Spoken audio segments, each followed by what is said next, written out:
Ну все, зирвак готов.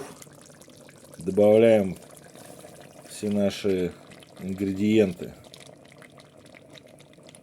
Перемешивать сейчас буду.